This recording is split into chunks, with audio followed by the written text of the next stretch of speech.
Tuesday, we may take that action on the next agenda. Is that something that we can vote on now? Or? No, sir. It'll be on the agenda for the That's 11th. agenda. Okay, I'm sorry. I didn't hear you. All right, anything else? Just a question you have here to answer. Where are we on the color school? We had hoped to have it on this agenda, but we had sent the agreement to LCS. They sent back their red line version of the agreement. Our attorney didn't quite agree with everything that was in there, so we're still working out those details. Thank you for the information. Yes, sir. I hope to bring it to you at the first meeting in May. What did they want to change on the agreement? Primarily, they had redlined some issues regarding air rights, what rights conveyed with the property, mineral important air.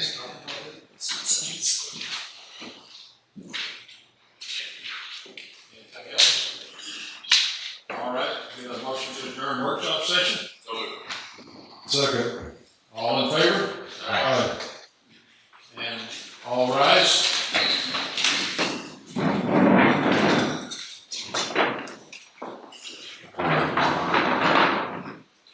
Let us pray. Dear Heavenly Father, we thank you that we're in such a great place tonight in our city of Lampasas. We ask that you be with all of us, be with our elected officials, our employees, and all of our visitors. Help us to exchange some information, make some good decisions. We thank you for the rains of last week, and if you see fit, we'd always like some gentle water. We ask that you watch over us in safety, forgive us for our sins, as in always, in Jesus' name we pray. Amen. Join in the pledge. I pledge allegiance to the flag of the United States of America and to the republic for which it stands, one nation, under God, indivisible, with liberty and justice for all. Honor our Texas flag. I pledge allegiance to the United States, one state, under God, one and indivisible.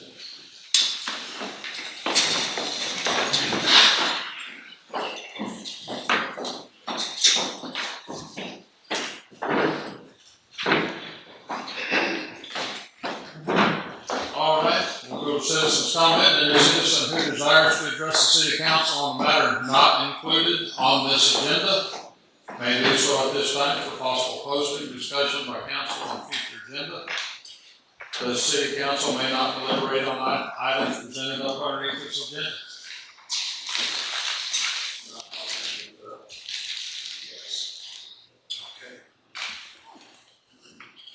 Let's see, not on the agenda, we have Mike Hilliard from Mike Scott Construction.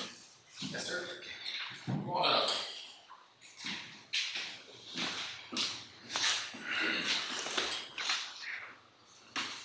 Mr. Mayor, members of the council, thanks for hearing us today. Mike Heiler, this is Mike Scott with Mike Scott Construction. We have some challenges that we've been facing with working with Bureau Veritas, and we just wanted to bring some of those things to your attention tonight so that we could maybe find a reasonable solution. One of the biggest problem that we've had is that we paid for inspections with our permits up front. So we've gone through the process of doing that, got all of our permits, got asking for the inspections to come, and it came to getting a weld inspection, and Bureau Veritas told us that they were not qualified to do that inspection. They made us go out, hire another company to come in and do that inspection at the cost of $400 to us when we had already paid for our inspection. So we kind of feel like if Bureau Veritas isn't qualified to do the inspection, that it's their responsibility to go out and find another party to do that and pay for it to be done. The second item that we had on challenges, or the second challenge that we've had is depending on what inspector we get on site, we may get different answers from that inspector. So we've had a situation where one inspector came in and told us that X way was the way that we had to do it, and then the following day another inspector came in to look at something else and told us that we had to do that same thing a different way. We then submitted the answer, so to speak. They wanted a drawing done for an added prior to And then a third inspector asked us a whole nother question about it. So we're trying really hard to work with them and work reasonably with them, but we need them to be on the same page and give us the same information in order to do that. So we're just here to hopefully find a solution to that and see if there's anything that the city can do to help. Thank you. Thank you. Can't elaborate on it. Thank you.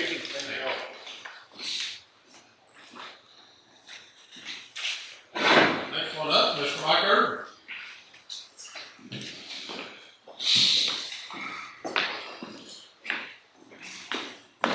Hello, everybody. I'm Mike Irvin. I'm a contractor here in town. I'm also on the same page with Mike and Mike. I don't want to say bad things about Bureau Veritas, but they are not super organized.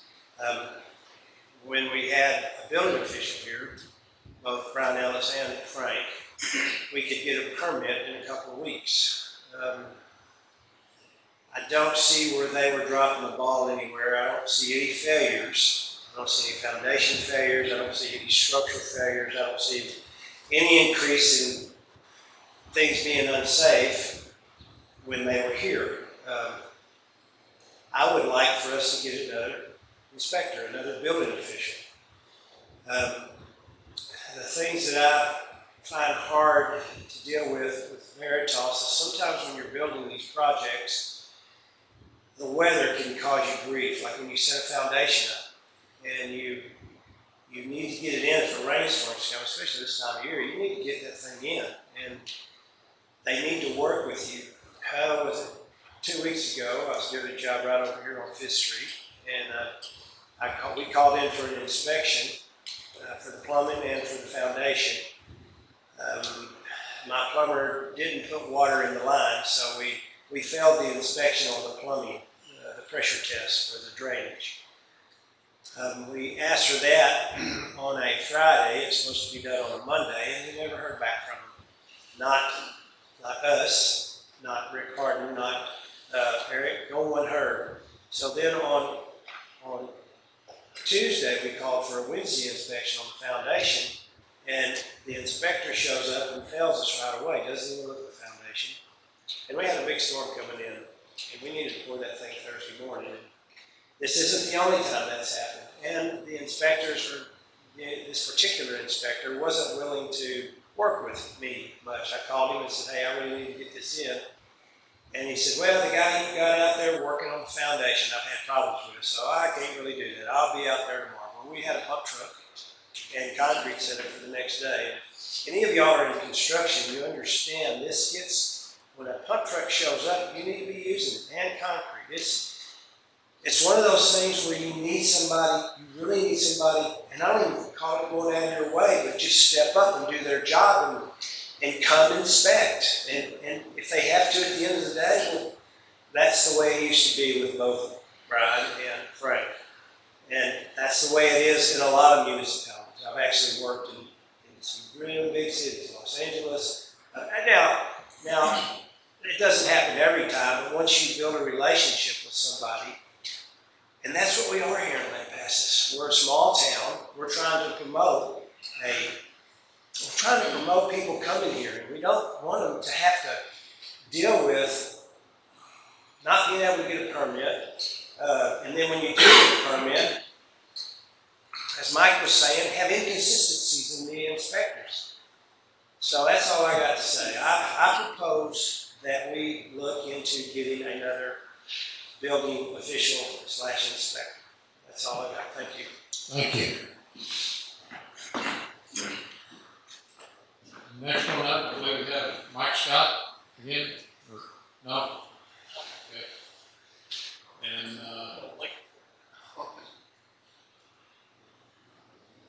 David Matthews, is that on? You can, there's not an actual public hearing for that tonight, so if you want to do it on 1.2, you can. Okay, so citizens comment, any citizen who desires to address the city council on the matter that is included on the the agenda may do so at this time, and, David Matthews.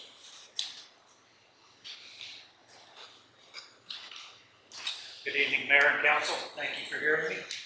I'm not going to try not to repeat a lot of things you've already heard over and over, but a couple items of concern is one, if Tri Crew's really trying to pressure you, and I hear rumors of that. If they can't wait, well, let me step back. Are we still trying to get, you still trying to get Eckerman to look over those drainage plans, or has that been completed?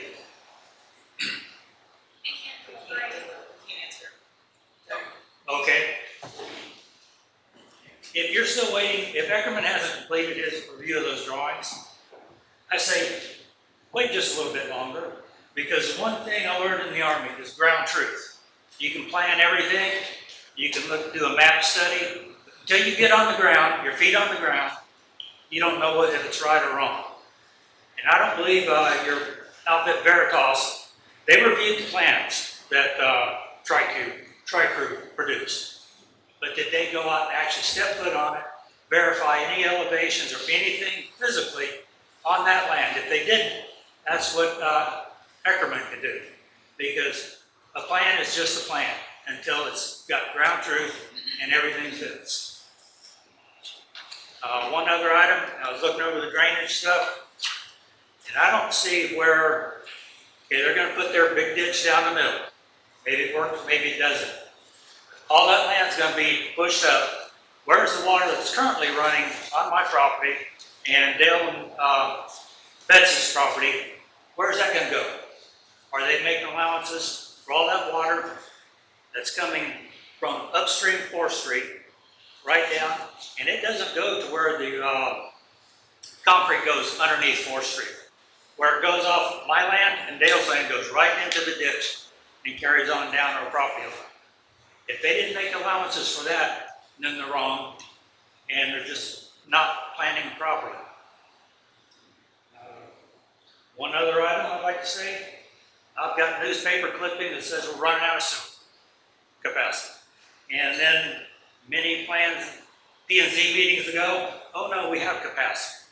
And now you're seeing that Ajimoto, they're trying to force Ajimoto into pre-processing so that they can increase the capacity. Well, that'd be well and good if they do, but until that happens, I don't see where we can go forward with this. Because then they can pressure you, because you said go, they can pressure you to do everything to make that happen. Last thing is again down to plans. I've complained numerous times, never official. I didn't want to be the bad neighbor cursing at the church up the street. But I talked to some of the people involved when they first started building, said, what are you going to put on that surface? You're going to flood it. Oh no, we're going to put, dirty red. So it'll slow the flow and it will get some penetration. No, they didn't put dirty red. They packed caliche and made concrete. Still, I didn't say anything. Got bad enough to where I spent thousands of dollars protecting that side of my house. Now, a couple of days ago, I drive up 4th Street and they bought the house just up next to it. What'd they do? Covered it in asphalt to increase their parking. Did they get a permit for that? If they did, somebody should not have gave them that permit because they didn't do anything with the drainage except run it right back down to either 4th Street or on me again. Everyone in the permit has heard we've got problems there. But then they put in a bunch of asphalt. Doesn't sound like they're planning to me. And I'm really getting frustrated and losing my faith in the process. Great plans are great plans till they meet ground truth. And that needs to be figured out because the city is really getting liable on this stuff. Thank you. Thank you. Mr. Richardson?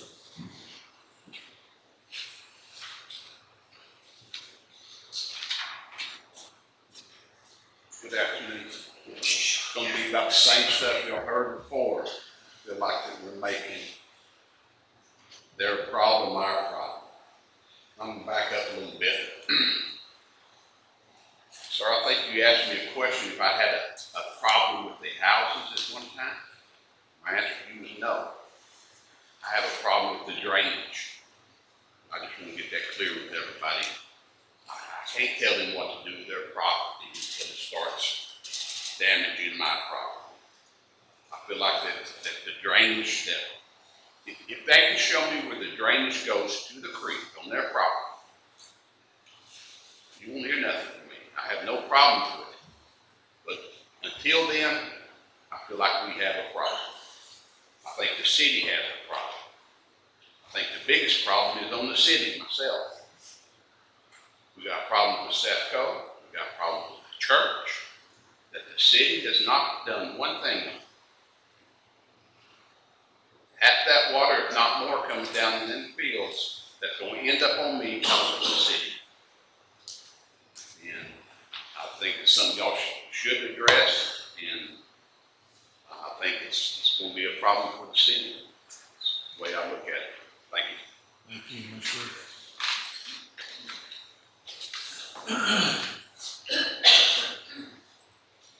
Go to 2.1, discussion and possible action regarding the approval of minutes of the regular meetings held on April 13th, 2026. Discussion and possible action regarding the second reading of ordinance amending the Lampasas Code of Ordinance regarding a request for specific use permit to allow for smoke shop and area zoned retail R described as 2.966 acres of the James Easy Survey abstract 0185, more specifically known as 2200 South US Highway 281, Lampasas, Texas. Lampasas County, the billing restrictions related thereto, ordering a change to ordinance numbers 878 and the accompanying of city Lampasas zoning maps reflecting same and providing an effective date. Discussion and possible action regarding the second reading of ordinance amending Appendix A of the City Code fee schedule concerning fees for Chapter 62 Solid Waste Citizens Collection Station, Chapter 66 Streets, Sidewalks, and Other Public Places, Chapter 82 Utilities, Article 5 Rates Charged, and Billings Procedures, providing for repeal of conflicting ordinances, providing for a repeal of severability clause, and providing an effective date. Discussion and possible action to approve the second reading of ordinance to modify the City of Lampasas Code of Ordinance, Chapter 82, Utilities, Article 3, Sanitary Sewer System, Division 1, generally. Mayor, I'd like to have these separated and actually have 2.2 removed with prejudice and then postpone for further discussion.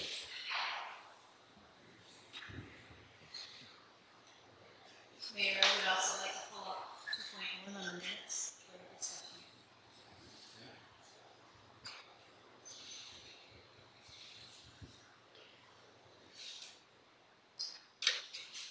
So we would approve 2.3 and 2.4. Second. All in favor? Aye. So we'll go back to 2.1. Discussion and possible action regarding the approval of minutes of the regular meetings held on April 13th, 2026. Yes, sir. We have a motion, a part of the council, motion minutes that was included there on 4.2, that following the council meeting, we had an executive session. Out of that executive session, we had an approval of moving forward with the Northeastern Creek Estates and asking for some more information from our city engineer. I would like to just insert into that motion the way to improve, show that that was discussed in the executive session rather than showing that it did not go into executive session. At this point, the motion does not reflect that it was discussed in executive session. I think for the future, that will be important to show that we had discussion with council. Is that a possibility, Kaylee, to? If it is the council's decision, I can modify modify it to ahead of the motion that's currently listed on there. I can put that the council chose to adjourn into executive session to discuss with the city attorney at such and such time, and the motion coming out was what's currently listed. We need to take a vote on that. Can I get a second? Second. Any other discussion? All in favor? And we will go to 2.2, the removal of 2.2. Yes, I'd like to postpone that, or I guess it's postponing it for a later discussion. I think you're looking to move to deny it. Oh, correct, yes, ma'am. With prejudice. I would like to move to deny it with prejudice, because our city ordinance actually says we can deny it if we feel it is not fit for our community. The ordinance does say that? Yeah. Yeah. Do we have the ordinance when we read it? I don't have it in front of me.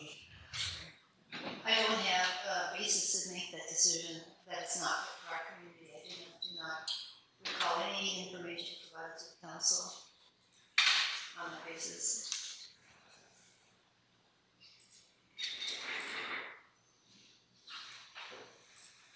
I'll probably have to find the ordinance name.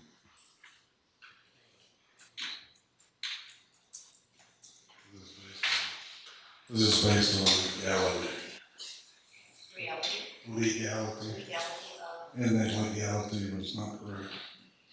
I don't know what I haven't It was- presented with. Exactly, that's why it's being pulled off, us. because there's some discrepancies in the ordinance. So rather than just blatantly accept it, we have to review that and then discuss it, and then put it on different agenda. Instead of just going along with it, this evening.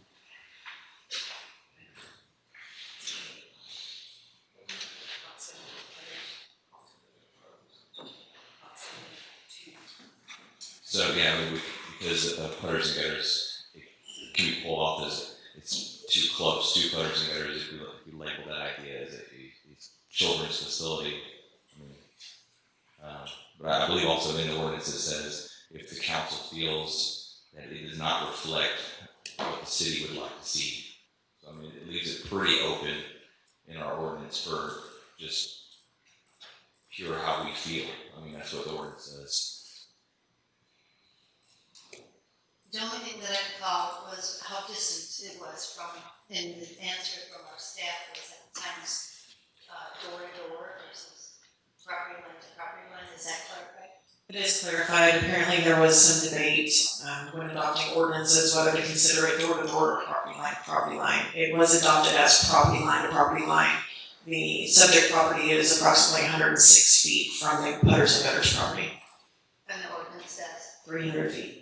350, 300. 300. And then what about to the school line? It's just over 600 feet from point to point. So I think one of the questions that I heard was staff had determined that putters and gutters wasn't classified as a children's entertainment thing, a bar and dance hall. But that's certainly up for council debate. What you said was also not approved, so we want to put it right here. This is the ordinance that was adopted, Okay, would you like to read that? just that section or the whole ordinance? You want to hear the whole wording or Well, just there's this a section about rezoning, how the city can approve that. I think you're referring to our actual zoning ordinance rather than this specific ordinance for the smoke shop and what the council may base their approval or denial on. Yeah, it's upon rezoning as an overall. Not So it's actually in the zoning ordinance, not the smoke shop ordinance. Hold on here.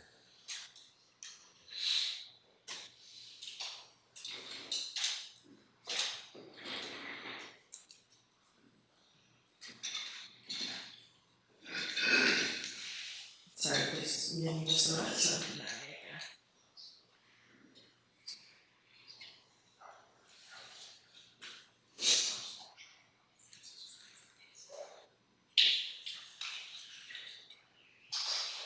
Is this, section 3, is that what we're looking at here? No, No. This is just the smoke shops we're looking for is actual rezoning ordinance itself. Not for just specifically for smoke shops.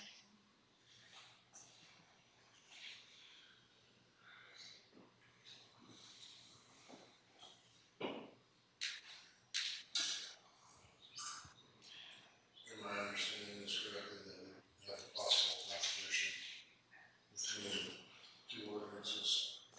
No. Not necessarily, no, it's just that the actual, the rezoning ordinance leaves it pretty open that we can deny it. Okay.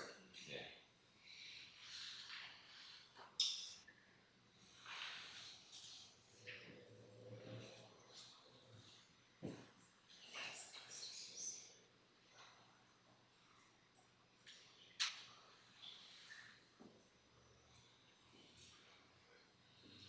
Sorry, bear with me, these need to be rewritten. Air conditioner works, internet quick.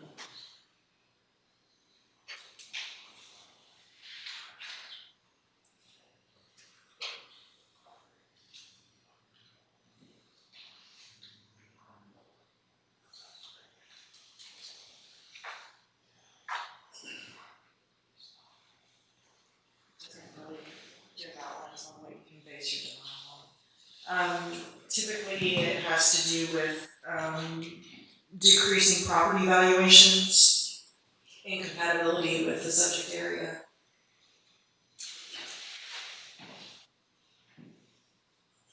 I mean, the last one I saw was like a 2018. It says refer to 20, like the last one that went through was a 2018 model. I had it saved in my, hold my computer in the house, I didn't bring it here. I'm sorry, I'm just not finding it right offhand. Is that something we can move to another agenda, or? No, I think if council wants to reverse their choice from the last meeting, I think that Mr. Gold has stated his grounds on what she would like to do so. Okay. So, We have a motion, is there a second? So we don't have an opportunity to do more research, and figure out where we stand as a council. Again, this is up for discussion, so if you're certainly welcome to discuss it now. If you'd like to do additional research, we can move this to the next meeting. That's the question. Yes, we can table it this We evening. can table it and move to the next meeting until we get further information and get clarification on what we can and cannot say or do. I'll bring it. okay, So was that a motion? It was a motion to bring it back to another for discussion. I'll second it. Table 2.1. table 2.1, we've got 2.2. 2.2. Okay, 2.2. 2.2, we have a motion, we have a second. Do I hear a second? Yeah. I did find the section. Okay, back up, So I'm sorry. back to bus up. You'd think in big bold letters it would say denial, but it doesn't. Whether the use is permitted by the proposed change will be appropriate in the immediate area concerned and the relationship to the general area and the city as a whole. Whether proposed change is in accord with any existing or proposed plans for providing public schools, streets, water supply, sanitary sewers, and other utilities to the area, and shall note the findings. The amount of vacant land currently classified for similar development in the vicinity and elsewhere in the city and any special circumstances which may make a substantial part of such vacant land unavailable for development. The recent rate at which land is being developed in the same zoning classification as the request. How other areas designated for similar development will be or are unlikely to be affected if the proposed amendment is approved. Any other factors which will substantially affect the public health, safety, morals, or general welfare.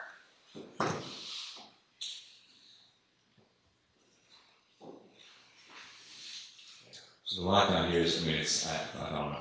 is in section 34.2, specific use permit regulations. And it says, the city council may consider the following: the use is harmonious and compatible with surrounding existing areas. Use or proposed uses, the activity requested by the applicant are normally associated with permitted uses in base district. The nature of use is reasonable. Any negative impact of surrounding area has mitigated, and that additional conditions specified ensure that the intent of the district purposes are being upheld. So if we, like to believe that it having a negative impact around the surrounding areas, then, due to the gutters and gutters being right there. I don't know that putters and gutters is a good argument because there's a bar in it, but being that close to the high school, I think is a good argument because it's within walking distance of every student who goes there. And you're doing kids jujitsu right there at the gym. And there's several programs like that right there as well.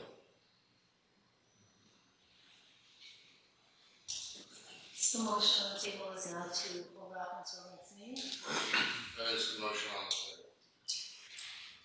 All right. Are you all gonna rescind that, or are we gonna? You just put it on the table, you can just pick it back. Huh? You just put it on the table, you can just pick it back up. Take it back up here. Remove from table. Move it. Move it and I make a motion to deny presence. Second. Any other discussion? All in favor? Aye. Opposed?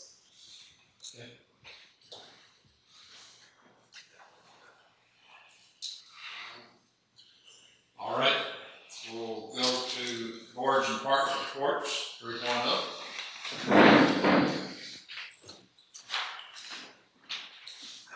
Mayor and Council. The municipal court update. In addition to filing and disposing of final offenses, the municipal court also issues emergency protective orders when there's been an arrest involving family violence. And it's a little known fact that Lampasas is a no refusal island in that if you're pulled over for DWI and refuse the breath test, I'm available 24/7 to review and sign warrants to draw blood to see the intoxication level and prove it the other way. We also enjoy participating in the National Night Out as outreach to explain to the public what we do. Now, let me give you a few statistics. In 2022, we processed 1,500 violations. In 2023, 1,700. In 2024, a little over 2,000. And in 2025, 1,551, collected $371,856.12, of which the city kept $263,673.61. Collection is a problem for many of these cases, and we contract with the collection agency. In this most recent warrant roundup in March, they don't call it roundup anymore, they call it resolution. There were 1,348 postcards sent out, 814 text messages, and during the period of February and March, all income through the collection agency and also through the court was over $52,000. We issued over 350 arrest warrants last year. And of course, we can flag your driver's license to keep you from renewing it if you continue to ignore it. In 2025, there were 962 verified hours of community service, and at the current rate of $18.75, that translates into about $20,000 in labor for the city and local charitable organizations. Almost all the community service these days is done by teenagers for their traffic fines or other offenses. We make excessive use or intense use of cell phones to text people, because that's how they communicate these days. And if you get your cell phone number and you're not staying in touch with us, then we get in touch with you, and that helps a lot. We're trying to not to these arrest warrants. We're trying not to put them in jail. It's expensive. There's a finite amount of room in the jail, and we need that room for people from whom we need protection. And so on these fine-only offenses, when they are arrested, the police department is very good about trying to do it during the week and taking them to our office and trying to work something out. We see a lot of people with lots of problems with their driver's license, and other courts around here. There are a number of JPs and county and district courts, and so we've gotten quite skilled at looking up people's traffic issues, what their problems are, helping them with appointments with GPS, because I know all of you know how, but not everybody does, and so we provide that service. If they'll give us a driver's license number, we can figure out what the problem is and help them make appointments and such.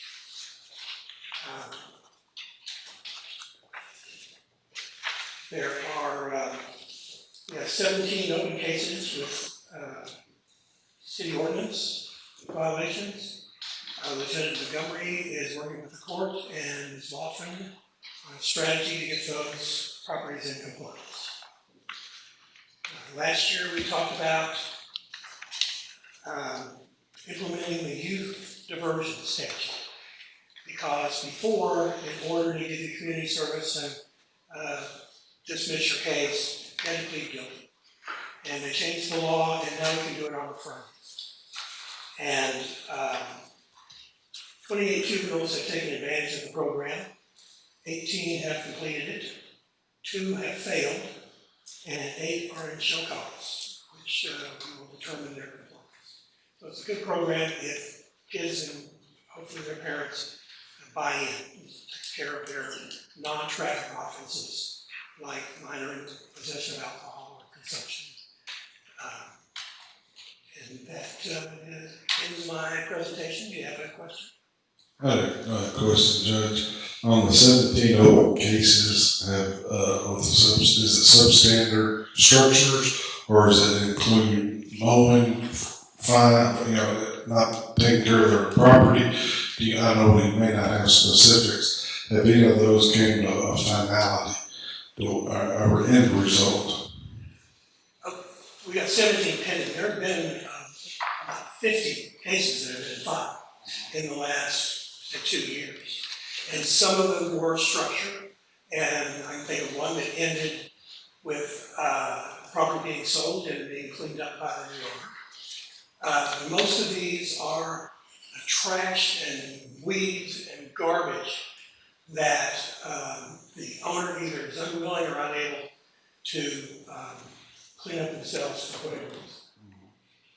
And is there a fine associated with that? Or how does Oh yeah. Okay. We can fine a couple of $1,000, and we have fines. And if you have a judgment against you, I can abstract it and file it with the clerk's office. Yes, sir. And we have done that also. But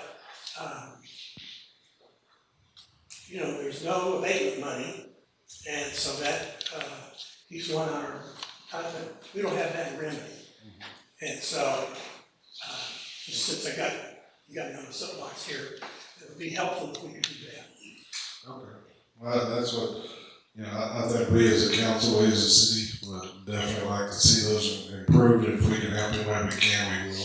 So. Well, I drive around with the one who was constantly pointing out, why don't you do something about that house right there? And so I'm well aware of the problems, but Lieutenant Montgomery, I don't know how well you know him, Yes, sir.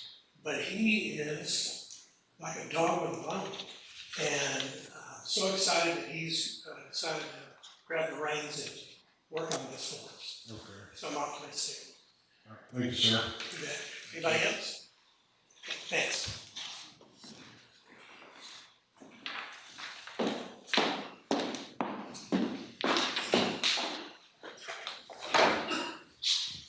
Upcoming special events, meetings.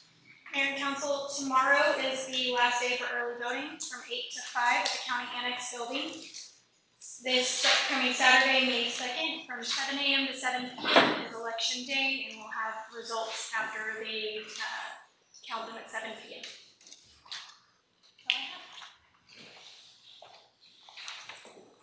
And I'm gonna make a motion that the council adjourns into executive session, to deliberate the appointment or employment, evaluation, reassigned duties, or discipline of a public officer, city manager, building, or other personnel matters as allowed by Texas government. Wait a minute, I'm reading the wrong one. I'm sorry. Please read 4.1, and that's for motion to adjourn into executive session for consultation with attorney. Okay, thank you. Discussion and possible action regarding the approval, denial, or approval, modification of preliminary plat of Northern Creek Estates, a replat of 79.917 acres out of and a part of the John Burleson Survey, Abstract 42, Lampasas, Texas, Lampasas County. Second. All in favor? Aye. Existing features inside the subdivision, which includes boundary lines, location of existing water courses, location of existing streets if they exist, topo information at 2-foot intervals, land by reference, zoning designation, city limit lines, cemeteries, landfills, junkyards, if those apply. They're also required to submit existing features outside of the subdivision, the name and property lines of adjoining property owners, the name and location of adjacent subdivisions, zoning designations applicable to the land adjacent to the land, the city limit line.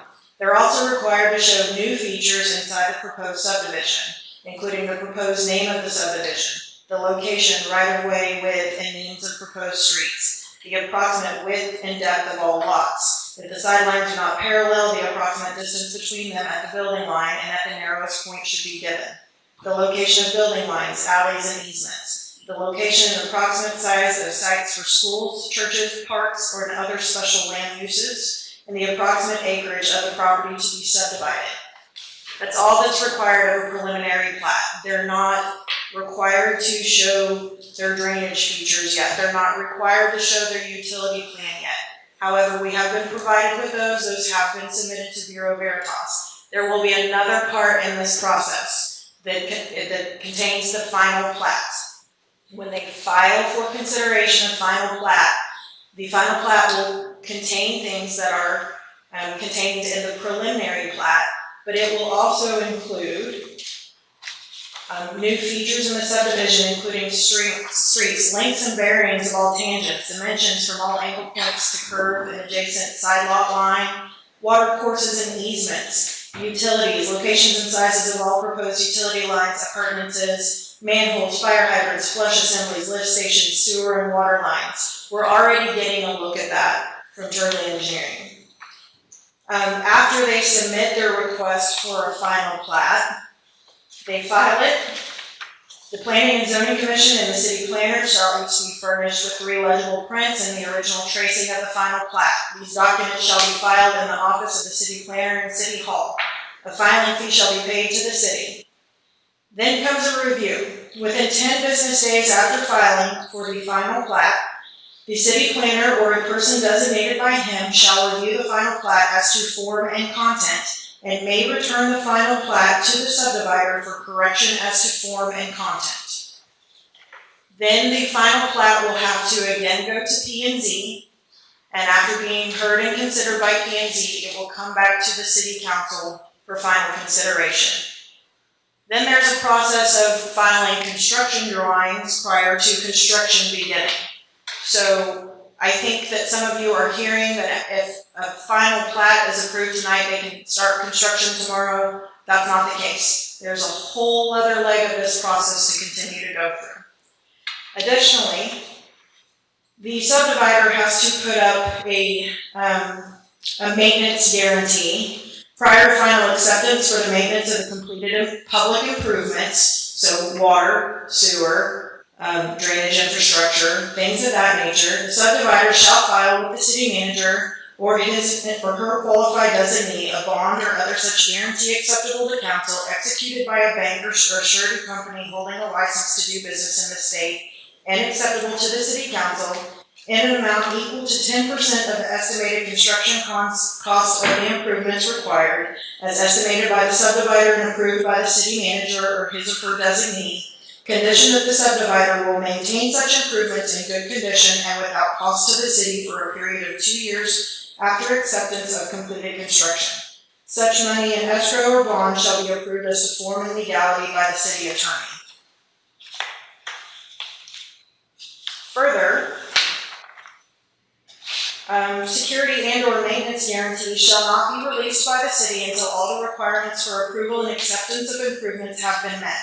If it becomes apparent that the subdivider is not going to complete the construction of any or all of the required improvements in accordance with the previously approved plans and chapter requirements, or provide the necessary maintenance within the stipulated 2-year period, or any extension thereof granted under this section, the city manager or his or her designee shall so inform council in writing, and the council shall take necessary action against the guarantees and security posted by the subdivider to complete such construction or maintenance at no cost to the city. The council may also file appropriate proceedings in district court against the subdivider and his security as set forth in this section. So what that's saying is the subdivider will have to put up a performance bond that the infrastructure that they have created in the subdivision works as planned. They are responsible for that maintenance for 2 years after construction is complete and accepted by the city. And if they fail to do so, the city will make a claim against their surety and will complete the improvements themselves. So as a reminder, there are still several steps of this process that the developer would need to go through prior to beginning construction. We are currently at the preliminary plat phase. They have submitted more information than necessary to approve a preliminary plat.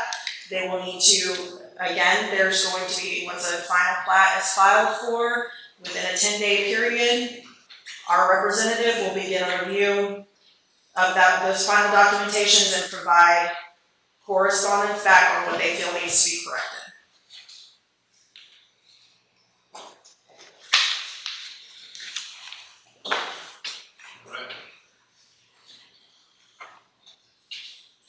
We'll get a motion. Just want to make sure approval tonight is just for this, basically name, streets names, lot sizes, and what was the third one? It is proposed name of subdivision, location, right-of-way width, and name of proposed streets, approximate width and depth of all lots, location of building lines, alleys, and easements, location and approximate sizes for schools, churches, parks, and other special uses, and the approximate acreage of the property to be subdivided. It also contains the adjoining property owner names, and if there's any existing information inside the subdivision, that's what's approved with the preliminary plat.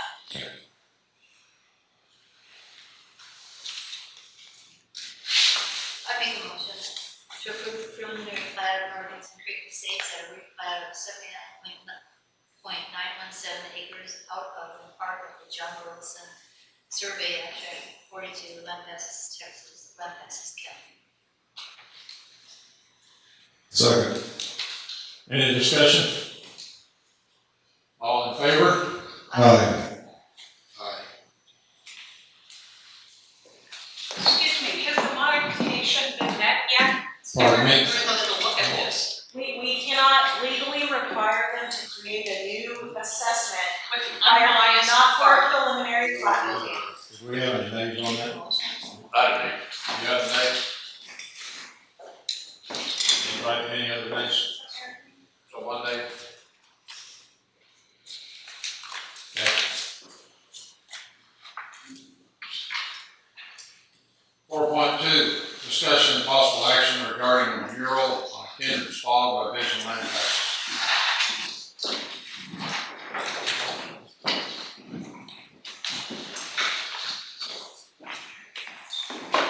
Thank you very much. I have something happy to say. So, I know you've got in your box kind of a preliminary picture of what the mural is going to look like.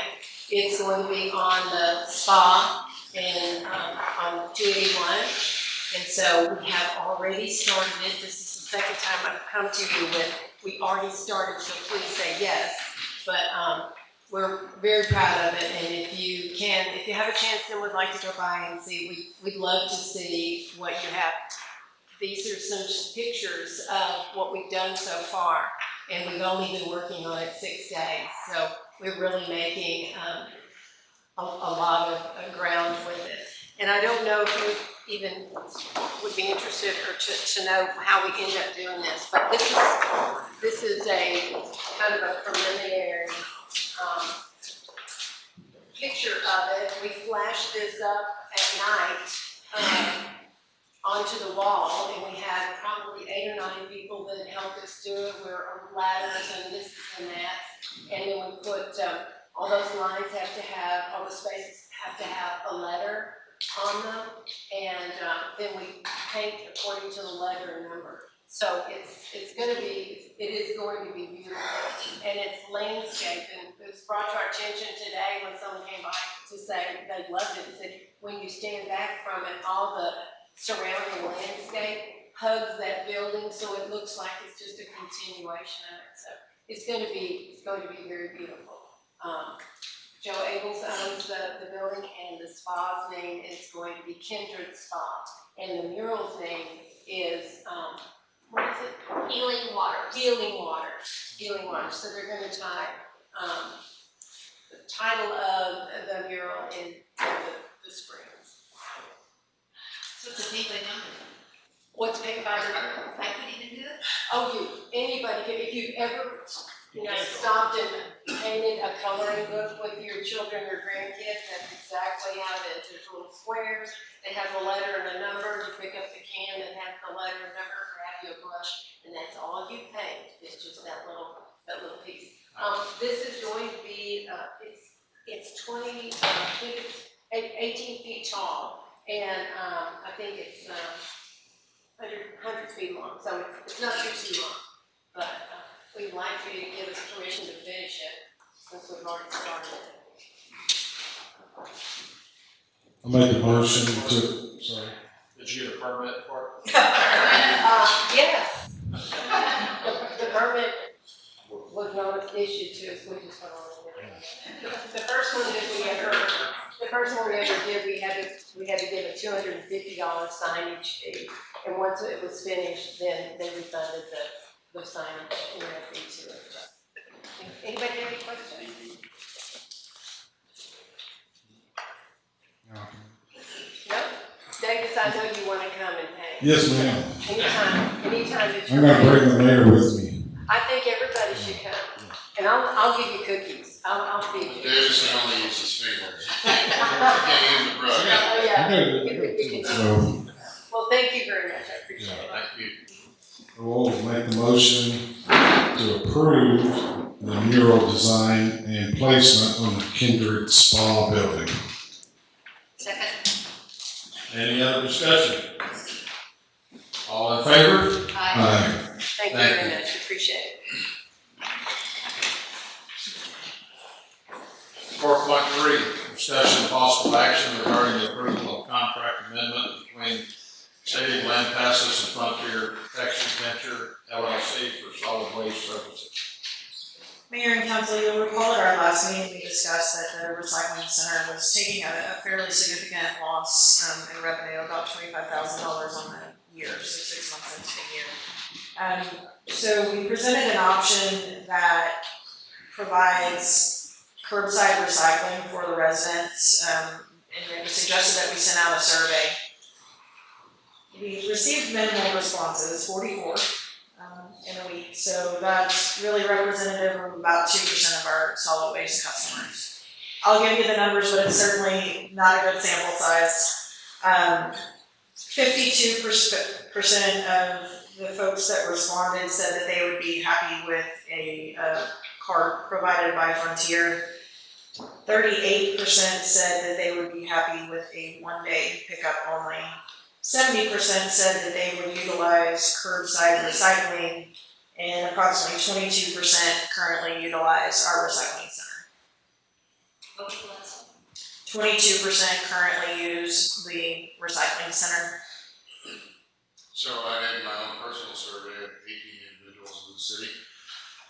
And of the 18, 16 responded, and 7 were yes, very heavily yes. 5 were heavily no, and 4 were, I'll think about it, maybe, but they were leaning towards no. The question that comes out, or there are several questions that comes out. What happens with large amounts on holidays? You have a large family gathering on your holiday, 1 can ain't gonna cut it. Just, it ain't gonna. Are there fines associated with somebody putting the wrong thing in the wrong bucket? And then we do math. Get your pencils out, y'all. Currently, the city allows 5 32-gallon cans twice a week. That's 320 gallons, okay? Per a 4-week period, that's 1,280 gallons per week, or per month. At the new rate, it would be a 96-gallon can times 4 times a week. That'd be 384 gallons. Then you add in a recycling can twice a month, which would be 192 gallons. You're looking at 576 gallons total. So that's a 55% decrease in trash per household per month. If we go with the 1 day If option, we yes. go to 1 day a week and we do twice a month on recycling, I'm leaning towards these maybes are probably going to be no's if they know that.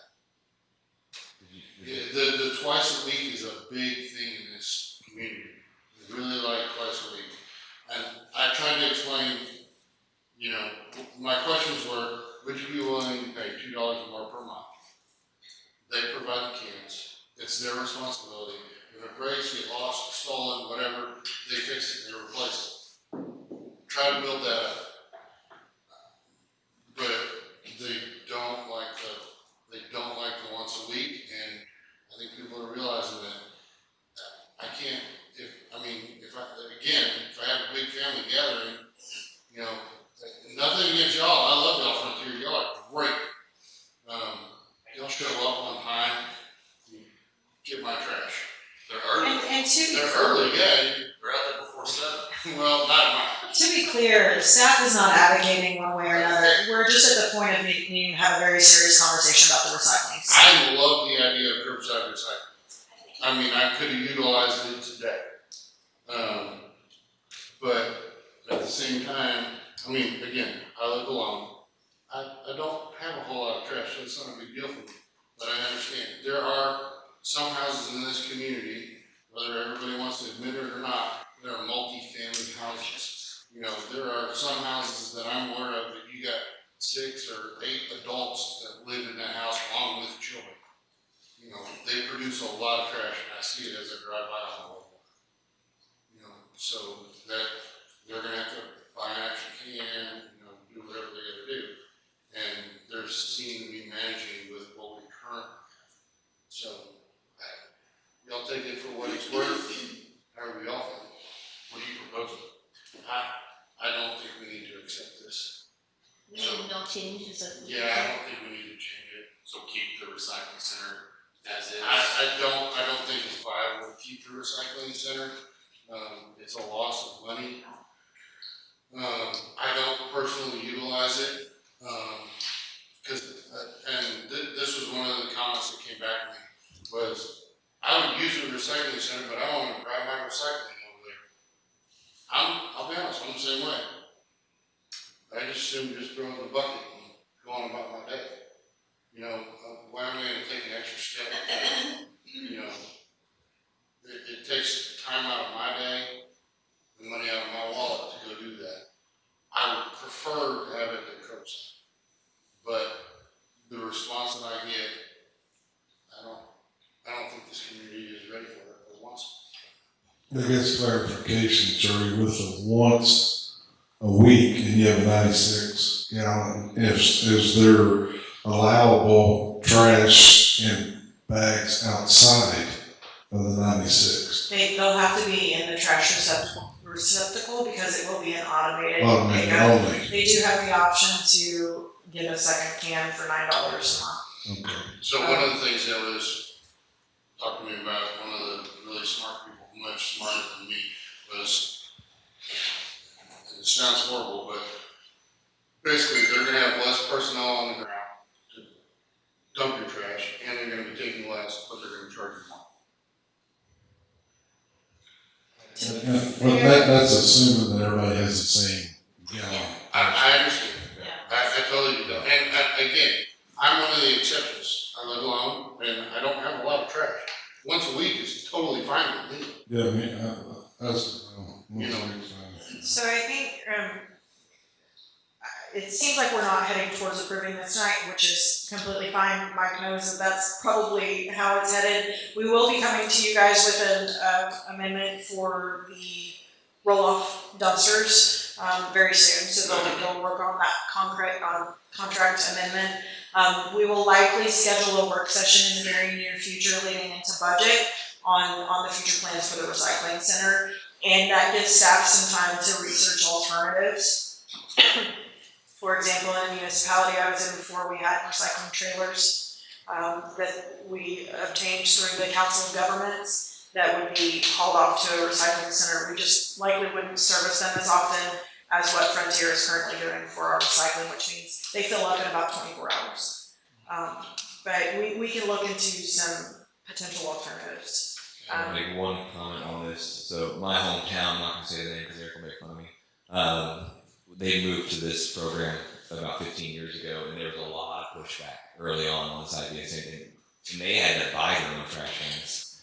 So, but now it's this beautiful system, and it works so good. And, I mean, and yes, there are holidays, right? There's Christmas and Easter, but those are like so minute in between that it's just like you knuckle down till and you just put we just have an extra can there that we'll put it in there.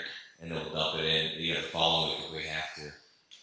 And like I'm very for the curbside recycling. I love that idea, like fully.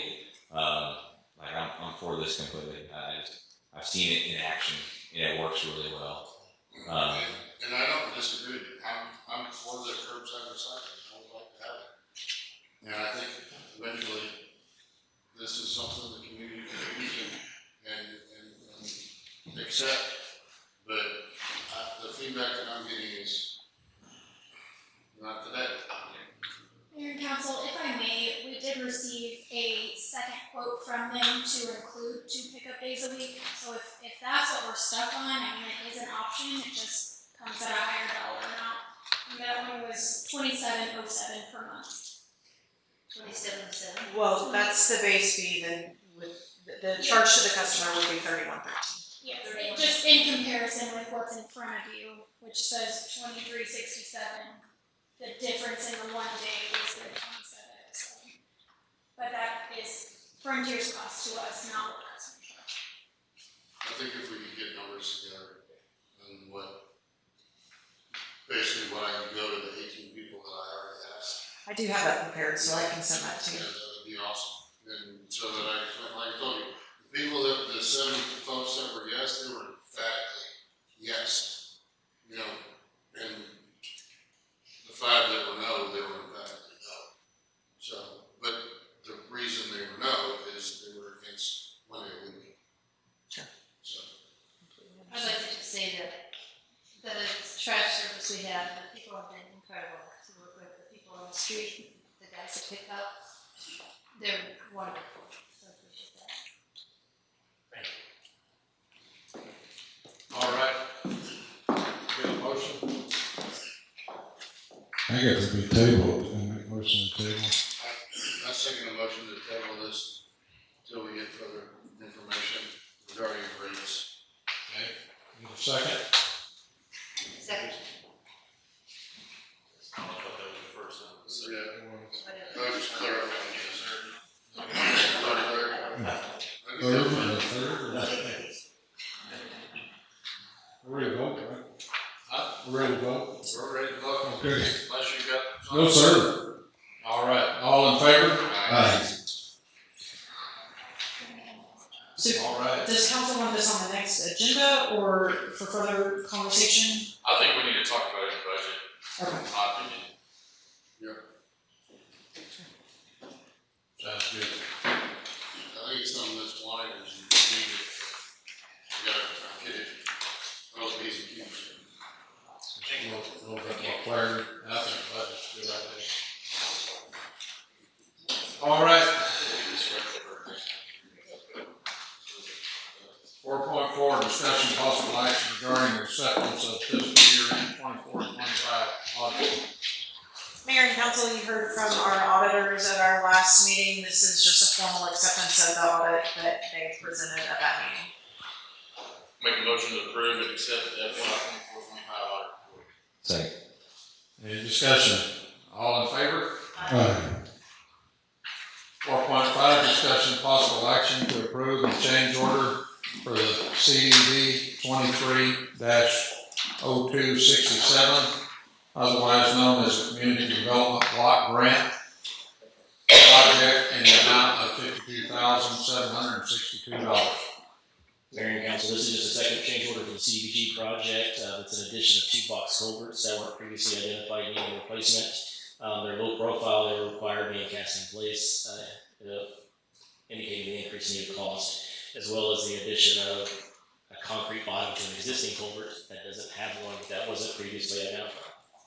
If you have any direct questions for the CDBG project and this change order, Mr. Eckerman is here in attendance with us and maybe he'll shed some light on some of it, but most of it's kind of dry. So these culverts are just formed in place and poured, is that? Yes, yeah, Okay. they will be. The 2 that are being replaced, yes. The low profile design, you can't buy a precast anymore, so it's just gonna be formed in place and poured. Okay, and it's coming out of capital outlay 5545. Yes. What's remaining in that? Approximately $260,000. What is the plans for? The plan is to do some drainage work. How much is remaining? Approximately 260. After It should be after this change order, yes. The first change order came out of it, and then this one was well approved. And I believe that's, with the exception of a potential budget amendment, in the upcoming months, we'll still have some money to play with for some drainage projects. I make a motion to approve change order in relation to the CDBG project for an amount of $52,760.